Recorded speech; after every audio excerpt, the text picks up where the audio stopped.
Proverbs a day keeps fully away, and today is the 12th of our Proverbs reading daily, and we're on to Proverbs 12, verse 16, and it says, the vexation of a fool is known at once, but a prudent ignores an insult.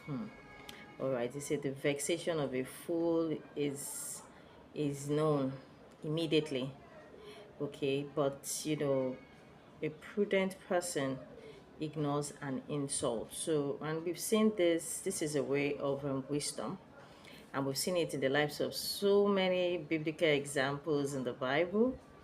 Okay, like Joseph was someone that even when his brothers insulted him, called him names, a dreamer, you keep dreaming, he didn't retaliate, in quotes, excuse me, he didn't retaliate.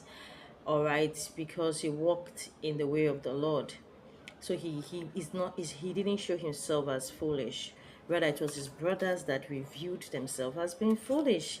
Because of someone's dream, you get angry. Because of somebody's success, you get envious, you get jealous. You are portraying yourself as a fool, and this is not the way of God. And we found out that as a wise man, it says that, but the prudent ignores and insults. The wise man insults and insults. Okay, and we've also seen it in example of Nehemiah in the Old Testament. Nehemiah, on the way of building the temple, building Jerusalem, the walls of Jerusalem. He got a lot. Sanballat and Tobiah got vexed that he wanted to achieve a cause, not that he asked them for any help, but because he was onto a part of creating a bit of success, not just for himself, but for the entire nation to benefit.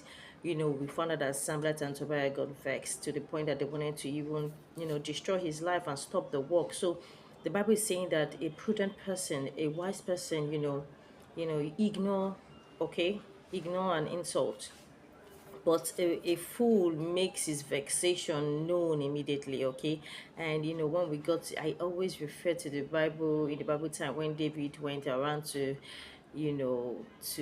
what's the name of this person that he asked him and to give him some food because he's taking care of his sheep and all that, and immediately he got vexed that he's not going to give him anything. So until Abigail intervened,